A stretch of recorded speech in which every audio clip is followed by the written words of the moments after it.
தேமல் எல்லோருக்கும் ஒரு பெரிய பிரச்சனையாக இருக்கிறது. தேகத்தினுடைய பொலிவை வெளியில் காட்டுவது நமது தோல் தானே.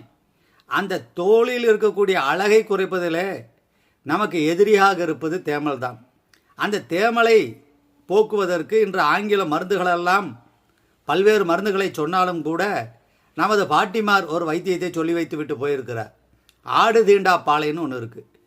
அந்த ஆடு தீண்டா பாலையை கொஞ்சம் எடுத்துங்க, தலைகள் எடுத்துக்கிட்டு தேங்காய் எண்ணெயில் போட்டு ஒரு வாரம் வெயிலில் வைத்திருங்க.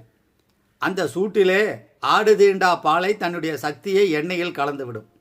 அந்த எண்ணெயை தேமல் இருக்கிற இடத்திலே தடவி வந்தால் தேமல் இருக்கும் இடம் தெரியாமல் ஆயுள் தண்டனை கைதியைப் போல தன்னுடைய தேகத்தை விட்டு அகன்று விடும் என்று பெரியவர்கள் சொல்லியிருக்கிறார்கள். இது நாளும் கண்ட உண்மை. ஆடு தீண்டா பாலையை பயன்படுத்தலாம்.